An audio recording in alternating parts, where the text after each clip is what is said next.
Bonjour Raphaël David. Bonjour Nicolas. Raphaël David, je suis ravi de te recevoir. Donc, toi, tu es docteur en physique nucléaire théorique, fondateur et CEO de Magic Lamp dans l'IA. Tu es TEDx speaker. Une grosse expérience sur l'IA. En tout cas, tu es arrivé dans l'intelligence artificielle avant l'IA générative et ChatGPT. Donc, ça va être très intéressant d'échanger un petit peu sur ce que tu fais là-dessus avec tes camarades normaliens, notamment avec Magic Lamp. Et on parlera aussi un petit peu de pluralisme, votre filiale commune avec Lexbase, et notamment un petit peu dans le cadre peut-être des élections américaines où on essaiera de se projeter sur ce que peut apporter l'IA générative et les dangers qui risquent d'arriver en 2024. Et voilà, et donc peut-être tout d'abord, Raphaël David, donc encore merci d'être là. Et donc, qu'est-ce qui se passe en ce moment dans l'IA générative? Qu'est-ce que c'est que cette folie depuis 9 mois, grosso modo? Alors d'abord, merci Nicolas, ravi de t'accompagner en cette rentrée. Alors effectivement, hein, comme tu l'as dit, depuis à peu près 9 mois, c'est vrai que c'est un petit peu le grand chambardement, en tout cas médiatique, autour de l'IA générative, même un peu plus si on remonte au début des mid-journées et compagnie sur la partie vraiment purement image. Et effectivement, on assiste un peu à un tsunami, que ce soit un tsunami médiatique, un tsunami scientifique, un tsunami technique, de différentes approches d'intelligence artificielle dite générative qui irriguent un petit peu la société.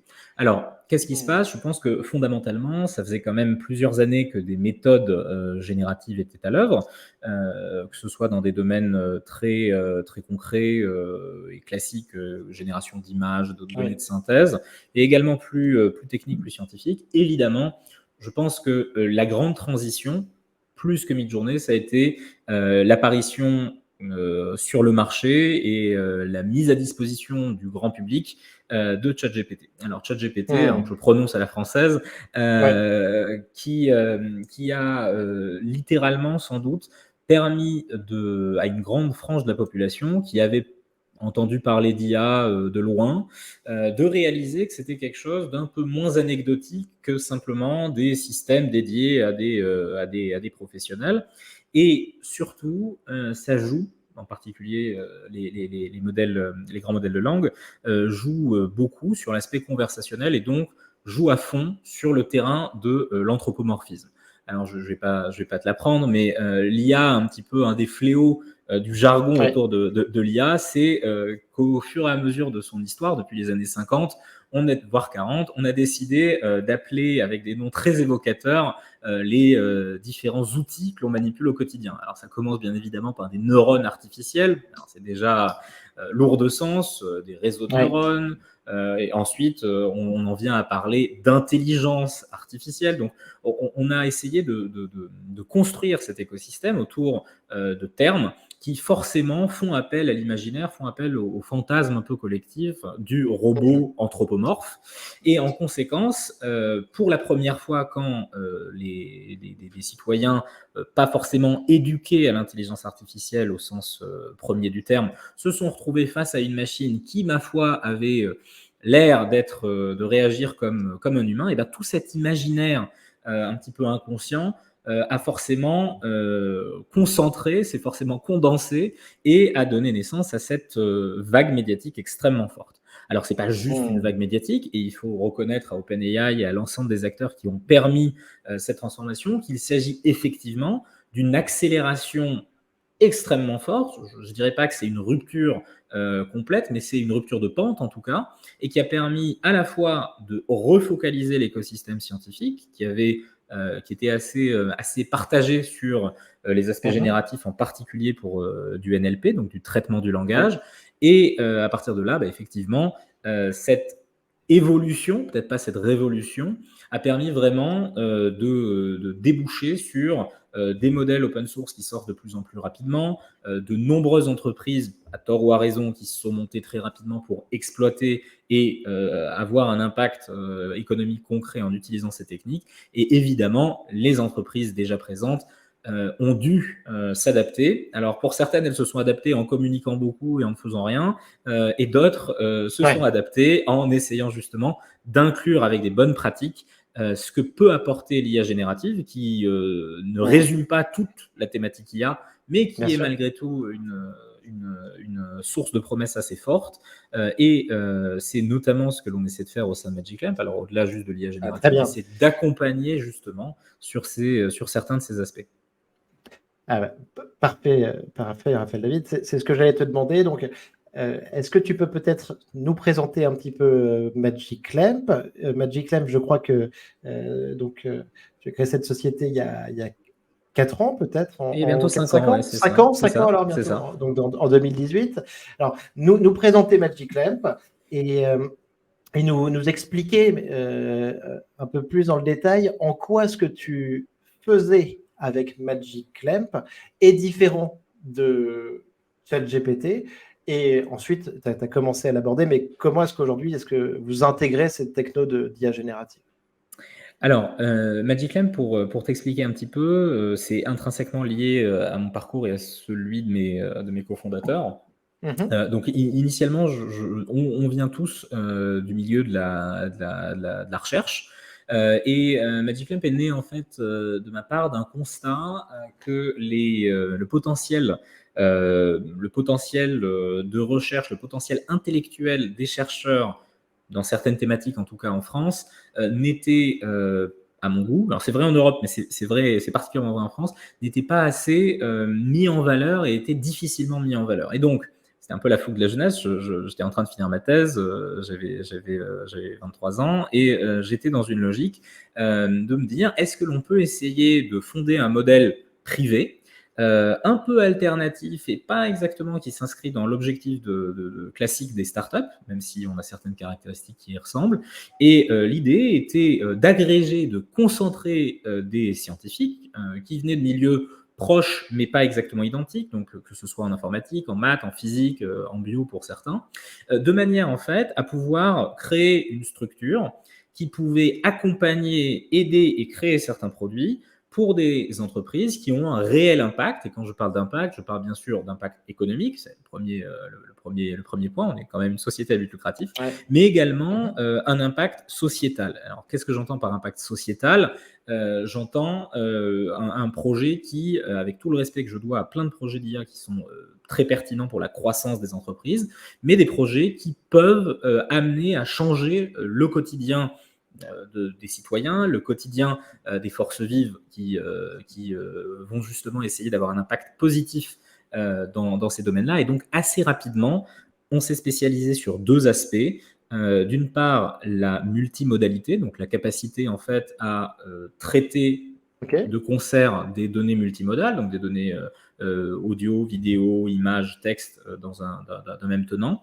Et ce qui est très innovant et un des grands sujets du moment. Oui, tout à fait. Nous, on en a notamment dans le domaine de la santé. On a beaucoup travaillé sur ces enjeux-là en 2020, à partir de 2020, pour justement essayer. Alors, c'était pas vu à ce moment-là comme ça peut l'être aujourd'hui, avec vraiment des modèles très conséquents qui arrivent à représenter la donnée, mais le concept était très analogue. Donc la première chose, c'est multimodalité, pour une raison simple. Si je te l'illustre dans le domaine de la santé, quand tu veux essayer d'avoir un système qui va t'aider à diagnostiquer un patient, c'est pas une biopsie isolée, c'est pas une prise de sang isolée, c'est plein de données qui décrivent en fait et qui viennent représenter un patient. Et l'IA, en fait, dans le concept que l'on défend au sein de Magic Lamp, c'est pas juste un outil qui permet d'automatiser des process, de remplacer certaines pipelines, mais c'est aussi et peut-être surtout un moyen d'optimiser la représentation que l'on a du monde. Ça veut dire optimiser la représentation, ça veut dire réussir à prendre des données qui sont potentiellement informes, de grandes dimensions, et être en capacité de les représenter dans des espaces de plus faible dimensionnalité, et ensuite de les explorer. Donc l'IA, pour nous, c'est non seulement, bien sûr, un outil que l'on peut mettre en œuvre, que l'on peut développer et que l'on peut exploiter, mais c'est aussi un outil d'exploration de la complexité. Et c'est un petit peu le cœur de l'activité de Magic Lamp. Comme je t'ai dit, il y a 2 axes. Le premier, c'est cet aspect. Et le second, qui est très lié d'un point de vue technique, c'est la capacité à créer des métriques de confiance, ou en tout cas des métriques qui permettent de gagner la confiance de l'utilisateur. Alors, comment on fait pour gagner la confiance ? Nous, on le fait de manière très à la physicienne. D'abord, on quantifie les erreurs de nos modèles. Ça veut dire qu'on ne se limite jamais à dire en sortie d'un modèle multimodal, bah oui, voilà, par exemple, si je reprends l'exemple médical, bah, c'est ce traitement qu'il faut appliquer. Et c'est aussi préciser quelle est la marge d'erreur prédite associée, de manière à ce que, en gros, l'utilisateur final puisse être en conscience par rapport à ça. Et l'autre aspect pour la confiance, c'est au maximum, alors c'est très complexe sur des gros modèles, on va pas se le cacher, mais c'est au maximum d'essayer d'avoir des métriques d'interprétabilité, même si ce n'est pas de l'interprétabilité causale directe, mais en tout cas des aspects qui permettent à l'opérateur à défaut de comprendre, mais en tout cas de justifier la décision qu'il va prendre sur la base de l'algorithme d'intelligence artificielle qui aura été développé et déployé. Donc ça, c'est un petit peu pour l'activité et la spécificité très scientifique de Magic Lamp. Tu me posais aussi la question pour la partie... Que signifie Magic Lamp D'où vient le nom alors on est plutôt bon techniquement. En marketing, je ne sais pas si on est très doué. Donc le branding... Pour être précis, alors Magic Lamp, pour la petite histoire, j'étais encore en coloc avec un de mes cofondateurs pendant ma thèse. Donc, c'est né dans une cuisine dans le sud de Paris, à Saclay. Voilà, et le nom a été trouvé sur un quai de RER pendant une grève. Donc, forcément, ce n'était pas forcément peut-être le meilleur des moments. Mais à la base, l'idée, c'était un petit peu de jouer sur le côté lampe magique, c'est notre logo, avec, de manière très présomptueuse, l'idée d'avoir des génies enfermés dans une lampe et de pouvoir les libérer. Et la graphie un peu spéciale de LAMP, c'était les rétroacronymes initiaux des fondateurs de départ, qui, pour certains, ont une autre vie aujourd'hui. Mais, et puis, c'était l'acronyme de ML pour Machine Learning, donc on s'était dit que ça marchait plutôt bien. Alors, mais ce que tu racontes sur l'image du génie, c'est déjà très intéressant par rapport à ce qu'on voit aujourd'hui avec ChatGPT, avec l'intelligence artificielle sur des modèles fondationnels. Ce que tu nous as dit sur la multimodalité, je l'ai déjà dit, c'est super intéressant. L'IA de confiance et l'interprétabilité, c'est aussi des sujets dont on parle systématiquement. Donc, écoute, super cool. Merci beaucoup, Raphaël David.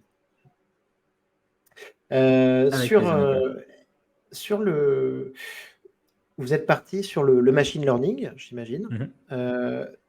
À quel moment est-ce que tu peux nous refaire un petit peu un topo sur le machine learning et le deep learning aujourd'hui, les réseaux de neurones? Ouais, alors d'un point de vue très, très pragmatique, si on refait un peu l'histoire, donc la grande histoire du machine learning, je l'inclurai après dans l'histoire locale, mais le machine learning, et en particulier, je parlerai principalement des approches neurales, mais les deux sont initialement corrélés. Donc, le premier neurone artificiel, donc McCulloch and Pitts, qui théorise justement le fait que l'on peut en fait réussir à avoir des approximateurs non linéaires pour des problèmes de classification, où en fait, initialement, la question du perceptron, des premiers réseaux de neurones, c'est de savoir comment est-ce qu'on est en capacité de trouver dans une distribution de données, par exemple, de deux classes différentes, une frontière optimale qui vient séparer les deux ensembles et du coup permettre en fait de faire de la classification. Donc la preuve formelle du perceptron qui arrive un peu plus tard, avec les premiers, comme tu le sais, les premiers Dark Age de l'IA, avec le premier hiver de l'IA, avec des problèmes formels d'approximation de la fonction XOR, des problèmes ensuite bien plus tard, des problèmes de collapsing, de collapse de gradient, une fois qu'on avait réussi à trouver des solutions de régularisation de ces modèles en question. Ça, il y a plusieurs, bien sûr, on pourrait en discourir assez longtemps, parce que c'est assez passionnant de voir comment est-ce que on part vraiment d'une idée ma foi, assez simple, et qu'on vient raffiner de proche en proche en faisant émerger tous les concepts de SVM, tous les concepts de plus en plus complexes qui apparaissent, et avec l'avènement vraiment du deep learning, en particulier dans le domaine de l'image, au milieu, enfin la fin des années 2000, avec les premières, avec AlexNet qui vient pour la première fois exploser les perfs de classification d'ImageNet, et ensuite vraiment la démocratisation, justement, une espèce de première vague en fait qui préfigure un petit peu ChatGPT, avec une démocratisation, en tout cas dans le milieu scientifico-technique, de se dire ah bah oui, en fait les réseaux de neurones c'est peut-être pas juste un objet intellectuel, mais en fait ça sert, c'est efficace, ça marche plutôt bien. Et d'ailleurs, quand on regarde, pour le coup, on parle souvent d'exponentiel dans ces domaines-là, mais en fait c'est très amusant. Par ailleurs, j'ai aussi un rôle de co-éditeur chez Springer. Et en fait, quand tu regardes la courbe des papiers scientifiques à partir de 2010 sur les réseaux de neurones, en particulier les réseaux de neurones convolutionnels, tout le domaine confondu, tu vois vraiment que ça fait une exponentielle. Donc il y a déjà une première vague par rapport à ça. Et ensuite, tout ce qui touche vraiment à la partie deep learning, ça a été le fait de réussir à essaimer vers des domaines d'abord de l'image, et ensuite réussir à traiter de plus en plus de typologies de données avec des méthodes. Et c'est pour ça aussi qu'à titre personnel, j'ai une appétence forte sur ce genre de sujet, avec des méthodes qui sont profondément issues de la physique. Ça veut dire que, par exemple, une des transitions intéressantes, donc quand Yann Lequin introduit, entre autres, introduit les réseaux de neurones convolutionnels, derrière les réseaux de neurones convolutionnels, c'est des mécanismes qui font le pain quotidien du physicien théoricien. Ça veut dire que l'on vient en fait trouver des notions de régularité, avec des régularités qui sont liées à de l'invariance par translation, qui sont liées justement à des notions de groupes de symétrie cachés, qui peuvent être assez évidents dans le cadre d'images, et qui peuvent, pour certaines données beaucoup plus complexes, être beaucoup plus difficiles à mettre en place, à comprendre, etc., etc. Et c'est pour ça que je suis intimement persuadé, et les recherches que je mène indépendamment, au sein de Magic Lamp, mais indépendamment de notre business practice, tournent beaucoup autour de ça. C'est comment justement réussir à unifier des principes fondamentaux issus de la physique, et de la théorie des groupes et de la théorie des graphes associés, et comment réussir à venir les apporter directement au contact des méthodes neurales pour pouvoir en tirer quelque chose de pertinent. Et ensuite, pour finir et pour accrocher avec ta partie générative, justement, l'IA générative, c'est pas uniquement les grands modèles de langue, c'est pas uniquement les modèles de diffusion.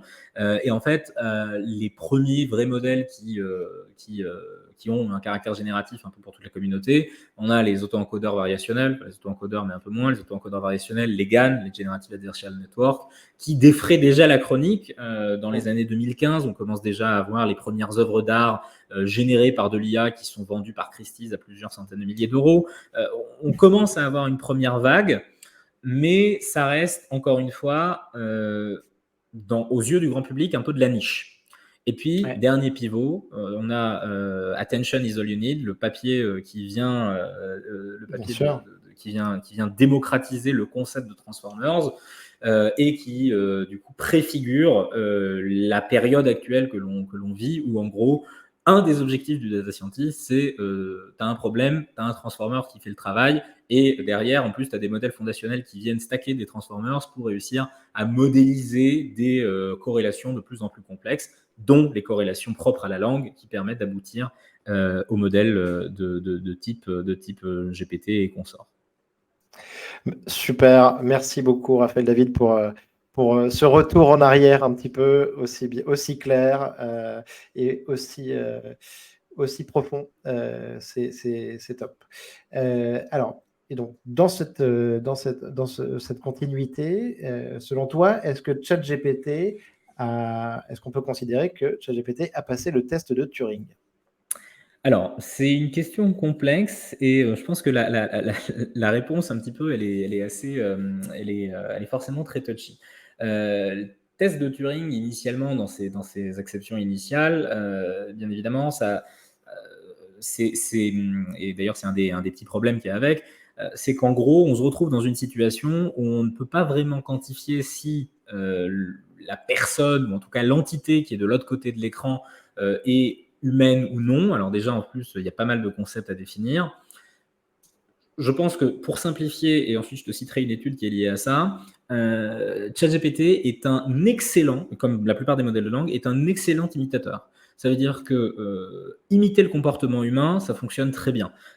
Et franchement, il est rare qu'on puisse, dans une conversation qui ne cherche pas à piéger ChatGPT, il est rare de pouvoir distinguer les deux. Ou alors on le distingue parce qu'au contraire, la réponse est qualitativement supérieure que ce que l'on pourrait attendre en moyenne. Il y a eu une étude très amusante que j'invite tous les auditeurs à aller lire, qui s'appelait AI or Not, je t'enverrai aussi le lien, et à laquelle j'ai participé en tant qu'utilisateur simple. C'était un exercice assez rigolo. Tu avais une interface de chat et derrière, c'était la roulette. Ça veut dire que tu ne savais pas si tu avais un autre humain qui était sur l'interface de chat ou un LLM. C'était OpenAI, mais il y en avait plein d'autres. En fait, l'objectif de cette étude, c'était de se dire, est-ce que justement les humains sont en capacité de distinguer un comportement de bot versus un comportement humain. Alors déjà, j'ai une très bonne nouvelle. La France, donc les utilisateurs français, sont au monde ceux qui ont le meilleur facteur de reconnaissance. Ça veut dire qu'on est on est sceptique. Ouais, on est les plus sceptiques. Dans 73% des cas, on est en capacité de le reconnaître. Alors, je ne sais pas exactement pourquoi. Je ne sais pas parce que est-ce que le français qui teste est un peu plus sensible et du coup, il commence par insulter le modèle. Si le modèle lui répond poliment, il est persuadé que c'est pas, en tout cas, que c'est pas un compatriote. C'est possible, mais c'est assez intéressant en tout cas à voir parce que c'est une. Pour une fois qu'on est les premiers. Pour une fois qu'on est les premiers là-dedans, c'est plutôt bien. C'est plutôt bien. Et en gros, en fait, les résultats de cette étude-là, c'est que malgré tout, quand tu moyennes sur toutes les nationalités, on n'est pas si loin du random. Ça veut dire qu'on n'est pas si loin de ne pas être en capacité de distinguer humainement si ChatGPT est ou non un humain de l'autre côté de l'écran. Est-ce que ça veut pour autant dire qu'il passe le test de Turing ? Une des attaques sur le test de Turing, c'est le paradoxe de la chambre chinoise, c'est de se dire, voilà, si j'ai en gros un ensemble d'instructions auxquelles je ne comprends rien, mais je suis en capacité de dire, si je reçois A, alors je réponds B, c'est un petit peu la question. C'est est-ce que dans ce cas-là, le côté, la discrimination humaine, pour savoir si humain ou robot, est-ce que c'est la bonne métrique ? Et encore une fois, ça dépend pourquoi. Est-ce que l'on est en train de vouloir savoir si ChatGPT peut remplacer l'humain sur certaines tâches ? Je pense que la réponse, elle est clairement oui. Pas surtout, évidemment, et heureusement. Mais si la question, c'est de rentrer sur des questions plus philosophiques, sur la conscience ou sur l'humanité du modèle, là, je pense qu'on en est très loin et qu'il est très difficile de définir un vrai protocole pertinent par rapport à ça. Mais on pourra y revenir avec grand plaisir. Très bien. Bien, écoute, merci pour ces bonnes nouvelles. De toute façon, un petit peu de scepticisme par rapport à des outils qui vont très très vite comme ça, c'est toujours intéressant. Donc, pour une fois, soyons un petit peu chauvins, donc ça fait plaisir. Et alors, j'ai envie de partir donc, dans l'autre direction, justement. Aujourd'hui, les GAFAM, voire les Magnificent Seven, en ajoutant Nvidia et Tesla, ont grossi énormément en valeur, en market cap, depuis la sortie de ChatGPT, depuis ce mouvement sur l'IA générative. Comment est-ce que tu vois ça ? Est-ce que tu penses qu'ils vont capter toute la valeur de ces projets avec le plus grand nombre de chercheurs, le plus grand nombre de papiers de recherche, le plus gros accès donc au GPU et à l'entraînement de gros modèles. Qu'est-ce que tu penses de cette répartition de la valeur ? Est-ce que ça va laisser la place à de nouveaux entrants ? Et comment est-ce que tu t'inscris justement, toi, avec tes équipes de Magic Lamp là-dessus ? Alors, c'est une excellente question et qui est manifeste et on peut tous s'en rendre compte. Évidemment, que ce soit les GAFAM ou les Magnificent Seven, si on veut, trust énormément de capitaux, énormément de chercheurs, énormément de puissance de calcul, et en conséquence, publient énormément, sortent énormément de produits et ont une capacité absolument prodigieuse aujourd'hui et très concentrée. Alors, ça amène plusieurs questions. Ça amène à la question effectivement de la place dans l'écosystème. Alors pour ça, pour l'instant, je ne suis pas forcément extrêmement alarmiste. Ça veut dire que d'abord, on n'a pas atteint le endgame. On est loin d'avoir atteint le endgame. On a des modèles qui sont prodigieusement efficace. Qui est le Alors, endgame? il faut effectivement le définir, mais en gros, actuellement, on va dire, si on devait comparer, par exemple, l'efficacité énergétique d'un humain sur l'ensemble des tâches versus l'efficacité énergétique sommée des modèles nécessaires pour réaliser ces mêmes tâches dans un même temps, je pense qu'il est très discutable de considérer que c'est à l'équilibre. Donc, j'ai envie de dire Je que comprends. souvent, Je comprends. quelque chose qu'on oublie un peu, et ça, c'est encore une fois un peu le physicien qui parle, c'est toujours il n'y a pas de no free lunch, donc il y a toujours, enfin en gros, s'il y a un résultat quelque part, il y a de l'énergie qui est injectée quelque part, soit de l'énergie électrique, soit tout ce qu'on veut, et c'est souvent là je m'inscris pas dans une notion bilan carbone, etc., qui sont des notions extrêmement importantes, mais là, à la limite, peu importe, on dispose d'autant d'énergie qu'on veut, quel est le ratio d'efficacité ou d'efficience énergétique associé à un ensemble de tâches données. Et bien évidemment, c'est un calcul extrêmement complexe parce qu'il faut sommer tout un tas de contributions un peu indirectes par rapport à ça. Donc, Très pour bon point, l'instant, très bon point. Très bon point. J'ai souvent vu cette comparaison, mais juste en me parlant de le cerveau consomme 20 watts ou je sais plus quoi, et un modèle pour une action équivalente des ouais, mégawatts. Mais la manière dont tu l'exprimes, c'est cool. C'est pas mal du tout. en fait, c'est un assemblage de plein de coûts indirects. Il y a des coûts sociétaux, il y a des coûts, il y a des coûts il y a des coûts de développement du modèle. Enfin, c'est difficile en fait de faire cette comparaison. Souvent, cette comparaison, elle est faite un peu de manière désinvolte. Et c'est d'ailleurs dommage qu'il n'y ait pas des études systémiques qui se fassent en fait sur l'ensemble des projets d'IA par rapport à ça.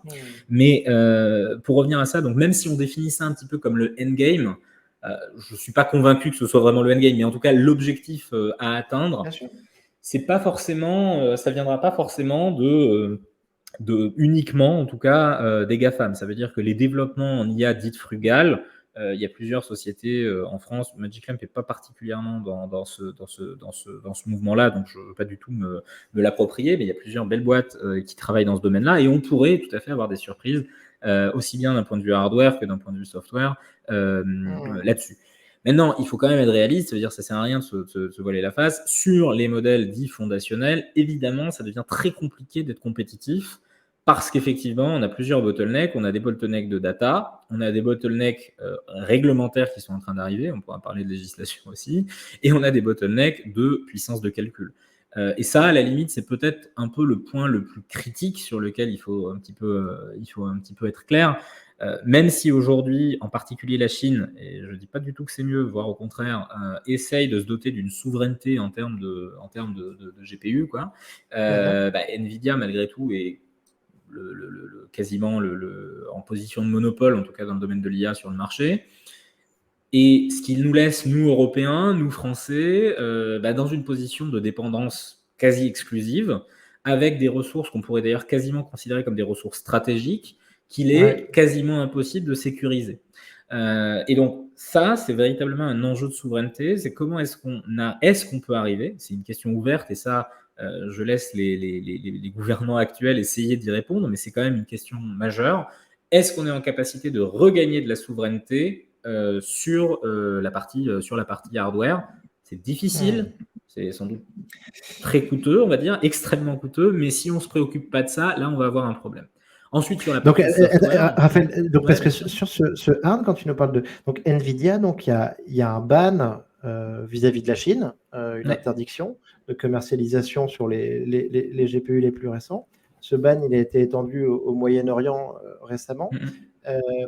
Et ce que tu dis, c'est que, en tout cas, la Chine a déjà une réponse en mettant en place leur propre GPU, en fait. Alors en tout cas, ils ont une volonté de réponse. Je ne sais pas si ça aboutira à quelque chose d'équivalent, mais en tout cas, oui, de par les bans, la prise de conscience a été difficile, dure et immédiate. Et du coup, pour eux, c'est plus le futur lointain possible, mais c'est dans l'immédiateté. Tu parlais des élections américaines, on verra ce qui se passera, mais est-ce qu'on serait vraiment à l'abri dans le cadre d'une guerre économique musclée avec des principes de protectionnisme forts qui seraient mis en place par l'oncle Sam? Est-ce qu'on serait à l'abri, nous, en Europe, de ce genre de choses? Je peux espérer que oui, mais l'avenir politique chaotique ne peut rien nous garantir, et donc on doit, en tout cas à l'échelle européenne et à l'échelle française, mais à l'échelle européenne, on doit être profondément conscient de ça. Et même si je parlais un peu de législation, mais là, désolé, il y a toujours un peu d'exaspération qui pointe. Évidemment, c'est important, c'est fondamental, l'éthique et la législation, c'est sûr. Mais on ne peut pas se contenter de se vanter d'être les premiers à légiférer. Au bout d'un moment, il va falloir aussi Tu nous suivre sur le parles reste. tu nous parles de Thierry Breton? Je parle de l'AI Act en tout cas. Je parle de l'AI Act. Mais tout à fait. C'est important, mais si on est déclassé, on aura beau légiférer, ben on ne fera plus rien en fait. Donc il faut qu'on arrive à recoller avec les wagons. Pour la partie software, je suis plus nuancé. Oui. La communauté open source, il y avait eu un article, enfin une note interne de Google qui avait été publiée volontairement, There is no moat. Et effectivement, on l'a vu sur les LLM avec l'explosion en quelques mois d'offres open source, je dirais pas équivalentes, mais en tout cas qui talonnent certains modèles d'OpenAI ou d'Anthropic. Lama, Falcon. Ouais, voilà, Falcon 180 milliards qui est sorti hier, etc. Donc qui continue d'alimenter la communauté open source. Donc sur ces domaines-là, il y a potentiellement match. Raphaël David, là-dessus, j'ai besoin de ton éclairage. Donc, ce papier super intéressant sur Nomot, qui leak un petit peu là de Google. Et la semaine dernière, donc un papier semi-analysis que tu as dû voir, qui pour moi nous dit quasiment l'inverse en fait. Tu sais que Gemini arrive à toute allure, que Gemini est entraîné avec une puissance de calcul 5 fois supérieure et 20 fois supérieure d'ici fin 2024, et que grosso modo, faire du Hugging Face, c'est se voiler la face, parce que on perd notre temps et on n'est pas sur des cas qui sont scalables en fait. Donc, est-ce qu'il y a un moat ou pas en fait alors, c'est une question qui est très complexe, mais je pense que en fait, c'est un petit peu le problème. C'est qu'à partir du moment où on quitte la partie scientifique et technique pour passer, parce que là, c'est des instruments de soft power, ou même pas de soft power, c'est du nudge un peu violent, c'est difficile d'anticiper la suite. Je pense en tout cas, tu parles de Hugging Face, l'utilisation en tout cas de Hugging Face, de ses ressources, peu importe, mais en tout cas, le concept d'avoir une communauté open source, une communauté indépendante, par contre, est fondamental. Au sens où le problème, c'est que même si Gemini sort et est conforme à tout ce qu'on peut attendre, etc., ok, on aura encore créé une nouvelle relation de dépendance. Dans certains cas, est-ce que c'est la puissance de calcul brute ou on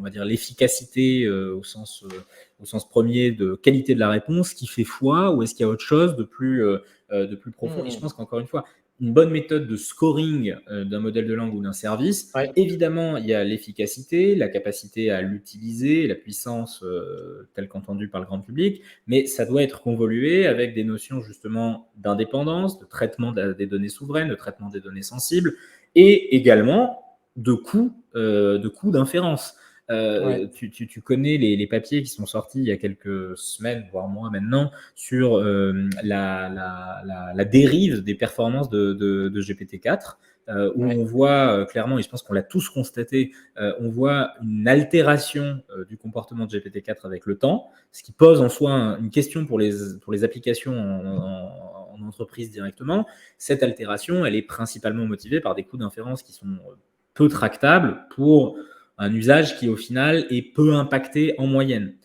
L'avantage de ne pas dépendre d'une boîte noire hostée on ne sait où, soumise au Cloud Act, soumise à tout un tas de problèmes potentiellement, et même si on les oublie, c'est de se dire je suis responsable de la dérive de mes modèles, je suis responsable de faire en sorte que j'ai les modèles de la plus petite taille possible qui répondent au maximum au cahier des charges de mon client, de mon utilisateur final, et qui, en tout cas, qui n'ont pas de raison de dériver pour des raisons de tambouille interne liées au coût d'inférence.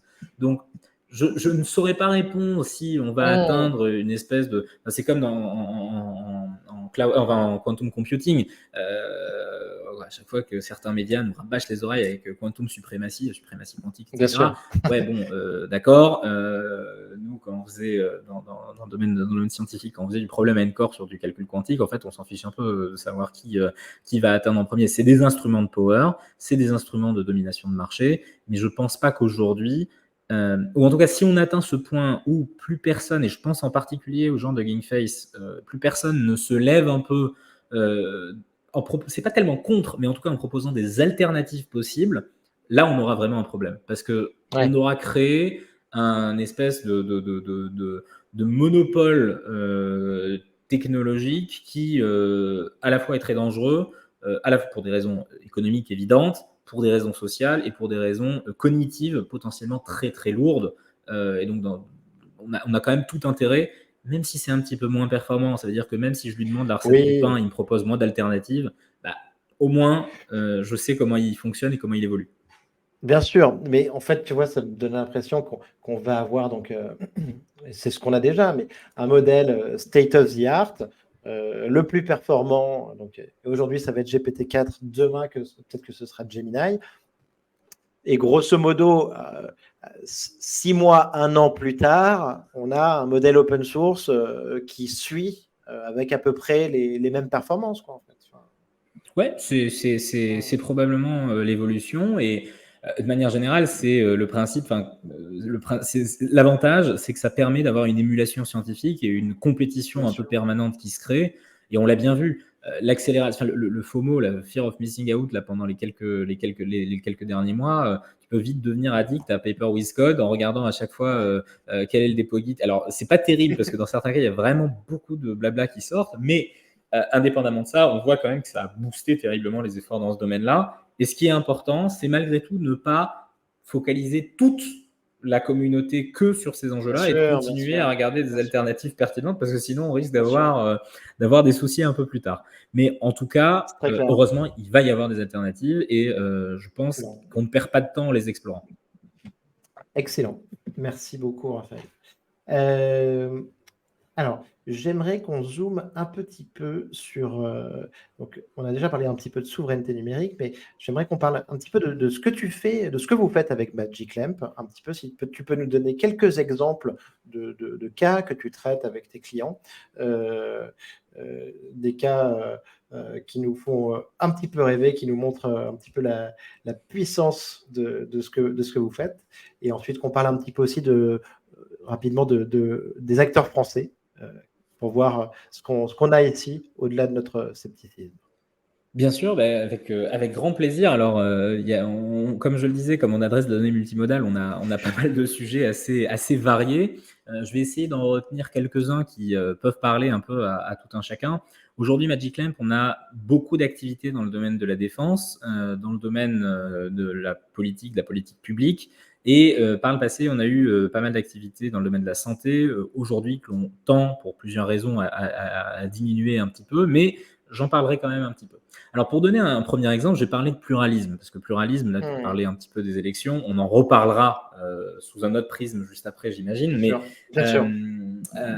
pluralisme, donc, c'est une filiale commune de l'ex-base de Magic Lamp, comme tu le disais tout à l'heure, et c'est né d'un double constat. De mon côté, j'ai toujours été assez intéressé par la politique avec un P majuscule, mais il y a plusieurs sujets. D'abord, il y a un problème de désinformation. Je parle même pas de fake news, je parle de fake news, mais je parle pas de deepfake, donc de désinformation, de rumeurs, etc., qui rendent le paysage difficilement clair et audible. Et du coup, une des questions que l'on s'est posées, c'était, nous on avait traité beaucoup de technologies de transcription maison, d'analyse vidéo, etc.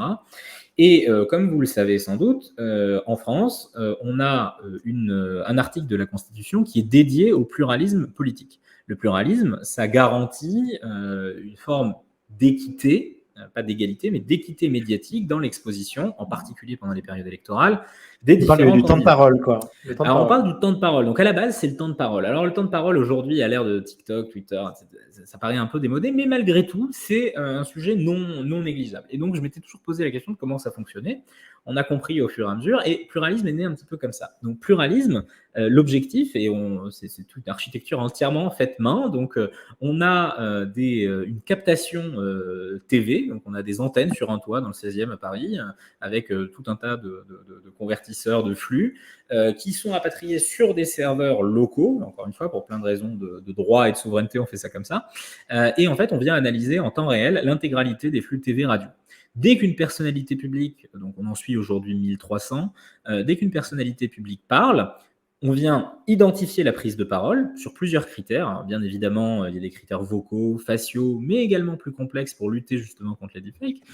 Et on vient à partir de ce moment-là compter son temps de parole, ça c'est un premier point, mais on va plus loin, ça veut dire qu'on vient transcrire tout ce qui est prononcé et on vient thématiser tout ce qui est dit. Ce qui aboutit in fine en fait à un outil à la fois citoyen et professionnel, qui permet en gros à tout un chacun, pour la première fois, de faire directement une recherche. Je veux savoir, par exemple, la dernière fois qu'on a parlé d'intelligence artificielle, je vais avoir, avec une dizaine de minutes de décalage avec le prononcé sur les ondes, je vais avoir l'ensemble des citations contextualisées avec l'audio associé, et je vais pouvoir faire des requêtes un peu plus complexes pour regarder comment ça évolue.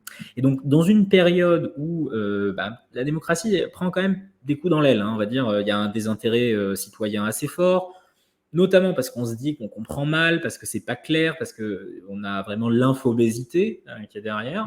En fait, c'est un outil qui permet justement de prendre un peu le contre-pied de l'IA qui vient enfermer dans des bulles de filtre et de dire, voilà, pour la première fois, vous avez une façon d'explorer en temps réel le paysage politique français avec des technologies qui traitent de la vidéo, qui traitent du texte et qui traitent de l'audio mis bout à bout.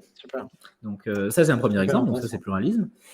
Pour donner un deuxième exemple qui peut également intéresser et parler un petit peu au public, je vais parler un peu de santé. Donc, dans le cadre, pareil, d'une collaboration multimodale sur laquelle on a travaillé, comme je te le disais tout à l'heure, un patient, c'est pas uniquement une biopsie isolée. Et donc, l'idée de ces travaux, qui ont été soutenus par la région Île-de-France et menés avec l'Institut Curie, c'était de se dire, on va prendre une cohorte de patients atteints de certains cancers et on va hybrider au maximum des sources de données différentes. Ça veut dire qu'on va venir prendre de l'imagerie, on va venir prendre du compte-rendu, on va venir prendre de la biopsie, et on va venir extraire d'un même tenant, dans un même modèle, tout un tas de caractéristiques qui viennent du coup sous-tendre la probabilité de survie associée à tel traitement, de manière à pouvoir servir en fait d'un outil à la fois de quantification pour le praticien et d'un outil d'analyse de cohorte au global. Et donc les résultats, les premiers résultats qui étaient associés à ces études, même si, comme je l'ai dit, on s'éloigne un petit peu de le domaine de la santé, mais ça, c'est important pour la communauté, donc évidemment, on communiquera là-dessus, c'est de se dire, évidemment, en fait, quand on prend les features séparées, on a des moins bonnes performances que quand on essaye de les regarder d'un même tenant, et du coup, encore une fois, quand la représentation du patient est différente. Après, bien sûr, on travaille sur des domaines plus classiques. On travaille avec plusieurs, soit dans le secteur public et dans le secteur privé, sur tout un tas de thématiques de valorisation de la connaissance. C'est-à-dire que tu as plein de données multimodales, par exemple, dans le cadre de l'assurance. Tu as une boîte d'assurance énorme qui fait des réunions, qui publie des spots vidéo, qui écrit des mémorandums, qui écrit des contrats, etc. Et du coup, nous, on travaille avec ce type d'acteurs pour venir, en fait, mettre bout à bout les différents modèles qui vont extraire la connaissance issue des vidéos, issue de l'audio, issue du texte, et permettre, par le biais de LLM, souvent on-premise, donc déployés chez le client sur d'infra bare metal, de venir justement essayer d'interroger ces bases de données, d'identifier des signaux faibles, et en fait de créer de la valeur à partir de ces aspects-là. Et donc, notamment, on le fait aussi au service de plusieurs administrations publiques pour justement avoir un impact sur le quotidien des citoyens. Ouais, génial. Et donc, vous êtes une boîte française et vous êtes, j'imagine, en capacité de proposer des solutions hébergées en France ou même peut-être chez le client on-premise, comme tu le dis. Et donc, avec un contrôle en fait sur les données et sur tout ce qui se passe au niveau intelligence artificielle. Ouais, tout à fait. L'objectif, c'était vraiment d'avoir une boîte qui était française, indépendante. Jusqu'à présent, volontairement, on verra ce que l'avenir nous dit, mais on n'a jamais levé de fonds. Donc, le capital est entièrement concentré par des personnes physiques françaises. notre infra de calcul est en France et on travaille beaucoup avec le domaine de la défense. Donc évidemment, les sujets de déploiement on-premise, les sujets d'air gap pour être en capacité justement d'avoir des systèmes d'IA qui sont en capacité de tourner sans dérive dans des environnements entièrement silotés et entièrement cloisonnés. C'est un petit peu notre pain quotidien justement pour essayer de garantir la confidentialité des données, la souveraineté des moyens de calcul. Mais après, bien évidemment, on a aussi des clients plus light qui, eux, veulent pouvoir travailler dans le cloud, etc. Et donc, évidemment, on s'adapte, mais avec des valeurs qui sont très orientées souveraineté française et souveraineté européenne, mais quand même souveraineté nationale assez marquée. Super.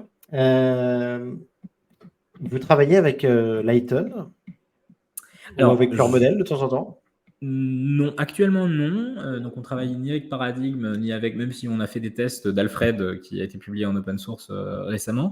On connaît assez bien les gens de Lighton, on se croise à plusieurs reprises. Je sais qu'on travaille notamment sur des sujets connexes avec la région Île-de-France, mais actuellement on ne travaille pas avec leur modèle, on travaille souvent avec soit des plus petits modèles qu'on a entraînés from scratch il y a quelques temps, soit avec des modèles open source que l'on vient fine-tuner sur des infras auxquels on a accès, que ce soit des infras publics ou des infras privées, souveraines, voire locales pour certains bouts. D'accord, très bien. Bon, bah donc, en tout cas, ça fait plaisir de voir un acteur français, 100% français comme ça dans ce jeu de l'IA, et donc on va suivre tout ça de très près. Raphaël David, j'aimerais, vu que on parlait ensemble de pluralisme et de ta sensibilité à la politique avec un grand P, il y a pour moi un gros sujet qui se profile, qui va certainement être déterminant à plein de niveaux, et certainement au niveau de la régulation. Ce sont les élections américaines en 2024. En plus, on a dans le rétroviseur Cambridge Analytica, la campagne de Trump avec le Capitole. Donc, plein de choses, de la désinformation, des hacks sur les réseaux sociaux. Là, on a des deepfakes qui sont générés en masse. Je disais ça, je pense qu'il y avait entre 2018 et 2022-2023, je crois qu'il y avait quelques centaines de milliers de deepfakes qui avaient été générés. En 2023, il y en a eu plusieurs millions en quelques mois. Je pense qu'on peut peut-être même parler de dizaines de millions. Donc, il va y avoir un enjeu donc, de ces outils d'intelligence artificielle, de ces LLM, qui soient texte, qui soient text-to-image, qui soient mid-journée, qui soient stable diffusion, voilà, qui va être énorme sur les élections américaines. Comment est-ce que tu vois cela ? Alors, je suis entièrement d'accord avec toi. C'est un enjeu de société, évidemment aux États-Unis, mais qui concerne le monde entier et qui concerne la France également à domicile, on va dire. Il y a plusieurs aspects. Alors, nous, de notre côté, on a notamment une thèse en cours sur les enjeux de détection précoce de fake news sur les réseaux sociaux. Et on a également, dans le cadre de pluralisme et au-delà de pluralisme, beaucoup travaillé sur la détection de deepfake. Il y a deux sujets. Je pense que évidemment, ça va être un jeu de massacre. Ça veut dire qu'il va y avoir des deepfakes qui vont sortir dans tous les sens. Il va y avoir, il y a déjà eu un clip, qui a été généré à coup de, c'est que des images pour l'instant, c'est pas encore une vidéo complète, mais à coup de mid-journée pour taper sur un des deux bords, on va dire. Ça va inonder les réseaux, j'ai aucun doute là-dessus.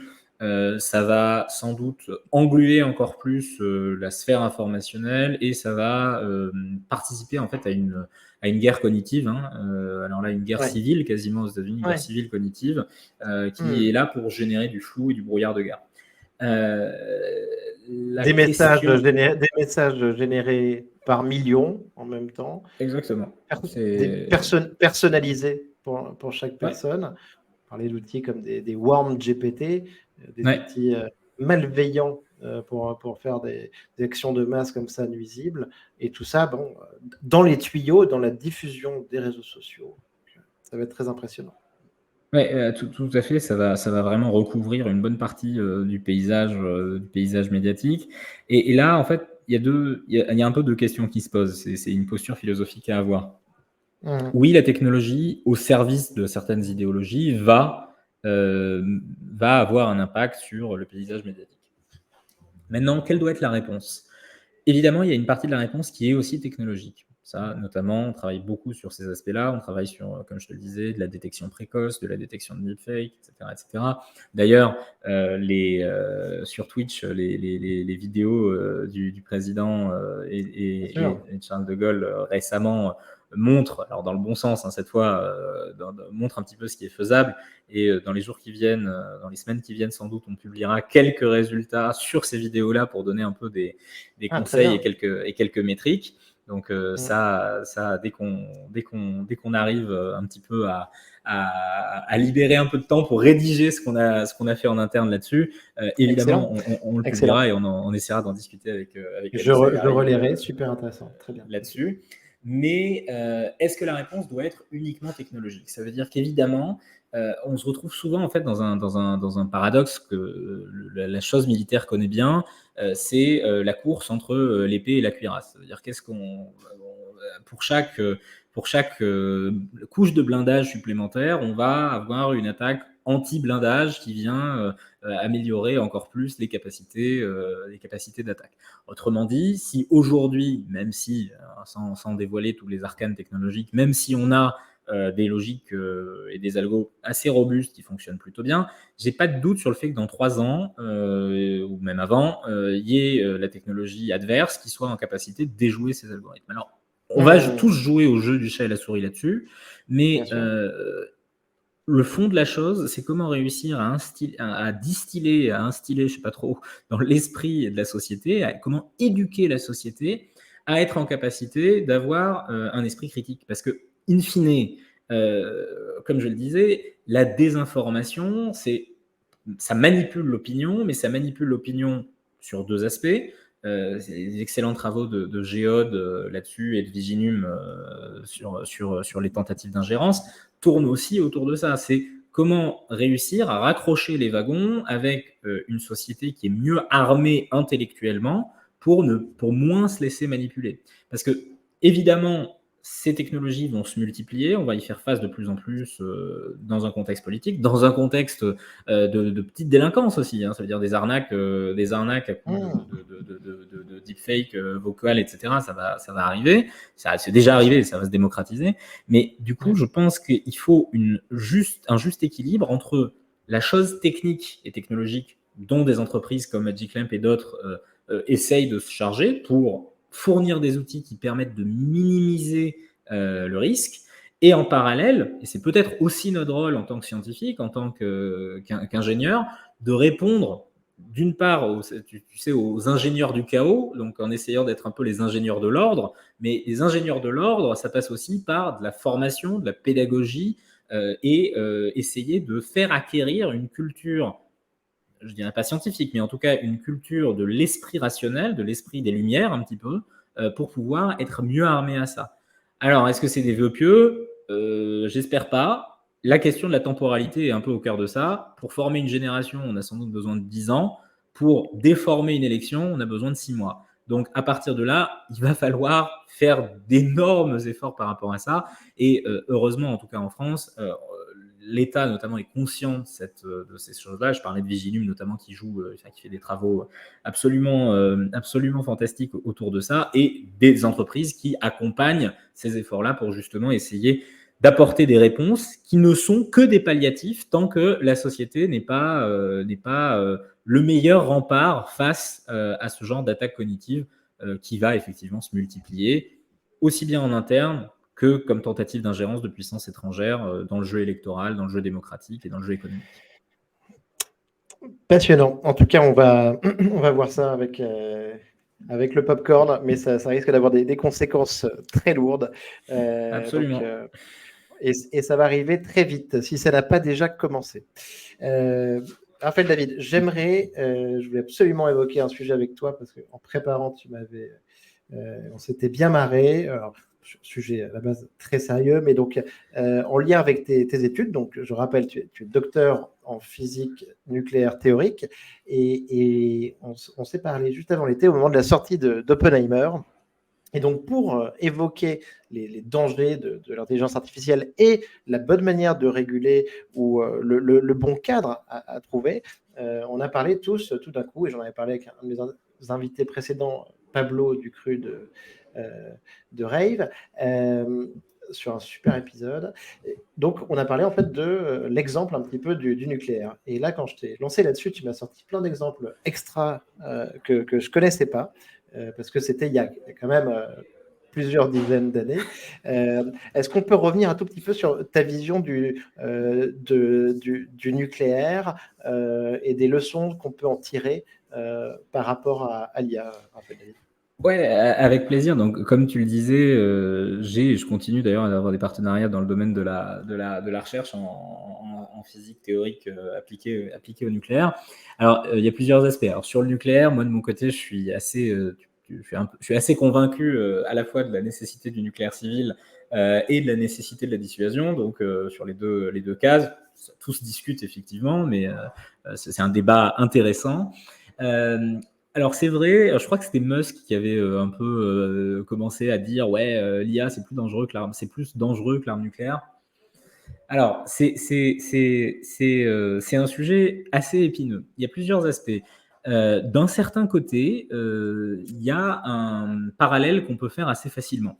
C'est vrai que le nucléaire a changé, le nucléaire civil mais militaire en particulier a changé la face du monde. Ça veut dire qu'on a changé la conception de comment est-ce qu'on penser les équilibres entre grandes puissances. On n'a pas changé la façon de faire la guerre, mais on a changé la perception de ces équilibres. Qu'on le veuille ou non, ça continuera ad vitam à modifier notre perception justement de ces équilibres-là. Et il n'est pas totalement impossible que l'IA soit également un instrument de puissance qui modifie les relations. Maintenant, le risque généré par la prolifération nucléaire, je dis bien la prolifération, évidemment met à risque l'humanité. Il existe aussi des risques issus de l'IA qui mettent à risque l'humanité. Alors, je ne suis pas complètement d'accord avec les alarmistes qui sont en mode extinction, parce qu'il y a des choses beaucoup plus simples. Ça met à risque notre vision de la civilisation, notamment en changeant les mécanismes d'apprentissage, en altérant un peu la façon dont on approfondit certains sujets, dont on vient aussi normaliser les idées. Ça veut dire que même si on peut avoir à peu près la même sphère de valeur, si par exemple ChatGPT se met à faire référence en termes historiques, on va se retrouver avec un problème, parce que si on n'a pas d'altérité, on se retrouve au final dans une politique de la pensée unique qui se veut bienveillante, mais qui devient intolérable de par sa seule existence en obérant par défaut le reste. À partir de là, oui, il y a des risques. La différence aussi, c'est que une puissance nucléaire, heureusement, c'est pas non plus à la possibilité de tout un chacun de monter dans son garage un engin. Donc à partir de là, il y a une différence, c'est l'accessibilité et l'effet de levier. C'était déjà quelque chose qui était déjà très présent dans le milieu cyber. Ça veut dire qu'un groupe de hackers peut faire plus de dégâts en termes de nombre que le même groupe de forces spéciales ou de soldats, en tout cas, qui sont envoyés au front, évidemment. Donc, il y a cette asymétrie entre le coût, on parlait de coût énergétique tout à l'heure, mais c'est un petit peu la même chose, entre le coût énergétique et le potentiel de dégâts que ça peut faire. Donc, en ça, il y a un parallèle. Maintenant, est-ce que ça veut dire en soi que l'arme nucléaire est mauvaise ou que l'IA est mauvaise ? Absolument pas, parce que dans les deux cas, on voit que ça peut avoir des horizons de stabilité. Mais ce qui peut être intéressant, et c'est effectivement quand on avait commencé à en discuter ensemble, c'était un petit peu le côté que je te rappelais, et j'encourage tous les auditeurs à aller jeter un coup d'œil. Il y a plein de scories qui restent, d'images qui restent en ligne de cette période-là. Au début du nucléaire, je parle du nucléaire civil, on a eu, en France et un peu partout dans le monde, on a eu une prolifération massive de réclames pour des produits qui utilisaient le nucléaire. Ce que j'entends par là, c'est que... J'avais oublié cet engouement qu'on retrouve un petit peu sur l'intelligence artificielle aujourd'hui quand elle est mise aux mains du grand public. Ouais. Mais c'était un vrai sujet de société. Ça veut dire l'atome. À l'époque, on parlait d'atome. C'était le cœur des discussions. On en parlait à peu près autant. Il n'y avait pas de podcast, mais ça aurait été un peu la même idée. Et on avait des réclames pour des crèmes de beauté à l'uranium, pour qui effacent les rides. Il y a une affiche qui est assez connue pour des sous-vêtements chauffants pour le ski à la poussière d'uranium.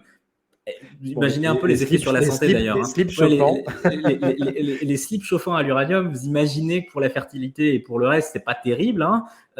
Et donc il y a eu des histoires qui ont un côté tragique, hein, parce que certains de ces produits étaient vraiment des bombes sanitaires et ont tué pas mal d'utilisateurs. Mais là, il y a un parallèle assez clair. Sur les réseaux sociaux, on est inondé de spécialistes d'intelligence artificielle, enfin, c'est-à-dire tout un bataillon qui est apparu avec l'apparition de ChatGPT et qui vous vendent du prompt engineering. J'ai toujours pas compris en quoi il y avait de l'engineering là-dedans. C'est important de tuner son prompt, mais je sais pas trop s'ils savent ce que c'est qu'un ingénieur. Mais dans cette logique-là, ça me rappelle un petit peu le coup. Aujourd'hui, il y a plein de posts d'influenceurs qui viennent à chaque fois vanter les mérites de l'IA. On a l'impression qu'il faut en tartiner partout. Après le greenwashing, bienvenue dans l'IA washing. Et il ne faut pas oublier que l'humain reste l'humain et qu'il y a une centaine d'années, on avait le même engouement pour l'atome, on en foutait absolument partout, on en voulait, il y avait des boissons, vous vous rendez compte, hein, il y avait des boissons, vous voyez, l'ancêtre de certaines boissons énergétiques, il y avait des boissons énergétiques avec des isotopes radioactifs dedans. Hein, donc, on faisait boire à des gens des trucs parce qu'on se disait, bah oui, ça produit de l'énergie. Pour certains isotopes, ça brille dans le noir, c'est classe, c'est pas mal. Et c'est vrai qu'il y a un parallèle avec l'IA aujourd'hui. Et donc, pour finir un peu là-dessus, in fine, ce que j'espère fortement, c'est que le temps a raison des bonimenteurs. Ça veut dire qu'évidemment, assez vite, ce genre de truc a disparu du paysage et on est resté avec les usages efficace, réel et pertinent de l'atome, du nucléaire. Et je pense qu'on va vivre exactement la même chose, peut-être dans des temps encore plus courts, liés à la surmédiatisation de certains domaines, avec l'IA qui est, et je suis le premier des défenseurs de l'IA intelligemment pensée, responsable, appliquée dans un cadre d'hypothèse stricte et dans un cadre pertinent, prédominera et va, je l'espère, irriguer le tissu économique avec un peu toutes les scories qui... C'est mignon et j'espère que peut-être dans une cinquantaine d'années, il y aura 2 autres Gugus qui parleront de je ne sais quoi, par exemple de suprématie quantique avec de nouveaux calculateurs et qui diront vous vous rappelez pour l'IA c'était pareil, machin truc. Donc voilà, je pense qu'il y a un petit parallèle et qu'au final, c'est pas plus mal. C'est bien d'avoir aussi des engouements, c'est bien d'avoir des mouvements sociaux qui redonnent un peu de dynamisme à une société qui de temps en temps s'endort un peu. Mais il faut aussi savoir réatterrir et trier le bon grain de livret par rapport à ça. Bien sûr. Mais alors, dans 50 ans, Raphaël David, est-ce que ce seront deux Gugus qui se parleront de ça ou est-ce que ce seront 2 intelligences artificielles qui se parleront de ça? Est-ce que je peux te poser une question sur un peu une timeline sur l'AGI ou la superintelligence? Alors, c'est un domaine compliqué. Je ne sais pas si tu as vu les annonces de Google autour de son assistant qui va venir te remplacer en réunion. Et il précise bien que s'il n'y a que des assistants dans la réunion, alors la réunion s'arrête. Je pense qu'on atteint un peu le summum de la connerie de la réunionnite aiguë quand on arrive là, mais c'est un sujet un peu grave. Maintenant, les questions sur les GI, sur un système d'intelligence artificielle suffisamment généraliste pour... Il y a 2 choses à distinguer. Il y a vraiment l'AGI tel que à peu près défini. Alors, c'est mal défini, mais défini à partir d'un aspect fonctionnel. Donc, en gros, ça, c'est pas totalement impossible qu'on y arrive. C'est très difficile de manière générale, comme tous les prophètes, et on donne une date et puis on se trompe. Donc, on peut jouer le jeu. Moi, j'aurais tendance à dire qu'on risque dans les 10 années à venir de voir l'émergence de systèmes qui sont en capacité, en tout cas, de mimer, et je dis bien de mimer le comportement humain sur si j'étais très conservatif, je dirais 10 ans, si je l'étais un peu moins, je dirais 6-7 ans. Je pense qu'autour de ces dates-là, on aura quand même des grandes avancées. Après, est-ce que pour autant, il faut parler de systèmes sentients? Est-ce qu'il faut parler de systèmes qui ont une forme de conscience? Ça, c'est un sujet bien plus complexe et je pense malgré tout qu'on en restera très très loin, notamment pour des raisons de mauvaise définition, voire de non-applicabilité des définitions que l'on a pour les humains. Donc, j'espère bien que ce sera quand même 2 Gugus ou 2 Gugusettes en chair et en os, peut-être avec, je sais pas moi, tout un tas de trucs d'implants cognitifs pour augmenter leur capacité à raconter Exactement. des bêtises, On se parle. Alors, écoute, rendez-vous dans 50 ans. Rendez-vous dans 50 ans. Et équipés tous les deux de nos Neuralink et de nos prothèses de jambes. Voilà, ou de notre version souveraine du Neuralink. Hein. Exactement, notre Neuralink français. Dernière question, Raphaël David. Est-ce que tu as un livre ou un film de science-fiction à nous recommander? Alors, j'en ai plusieurs. Alors forcément, je suis pas forcément le plus science-fiction guy possible. En général, j'ai des goûts un peu plus classiques, mais malgré tout, il y a forcément quelques références intéressantes. Alors, Madeleine de Proust en termes de science-fiction, c'est la série Stargate. J'ai été biberonné à Stargate quand j'étais gosse, donc forcément, je crois que les premiers vrais bouts de code sérieux que j'ai écrits, c'était pour des jeux vidéo indépendants autour de Stargate, donc forcément, j'ai un rapport proustien à la série.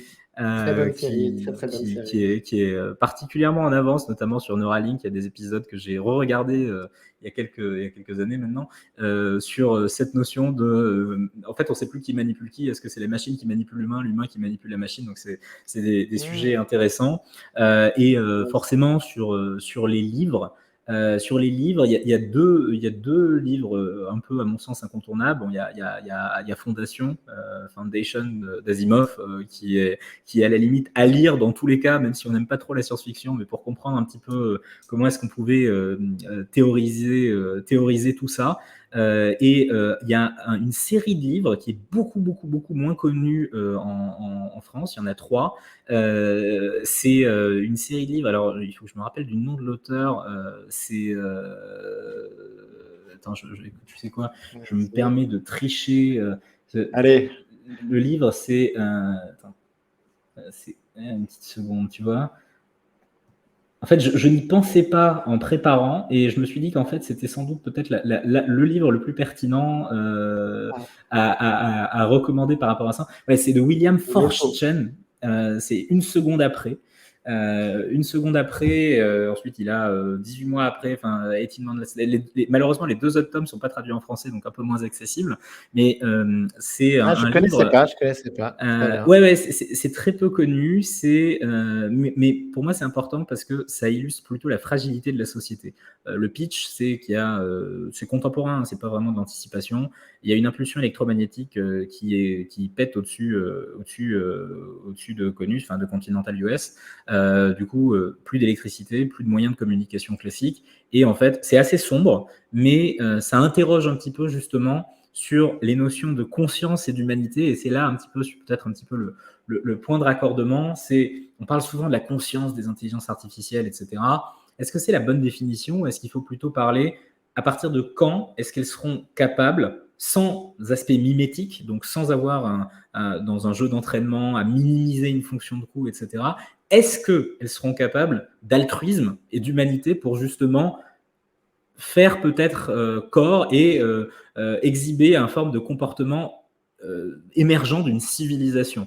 Je pense qu'on en est loin, mais je pense que c'est une question peut-être un peu différente de la question habituelle de la conscience, qui est intrinsèquement mal posée et qui est vraiment sujette à plus de débats que l'on peut tenir aujourd'hui ensemble.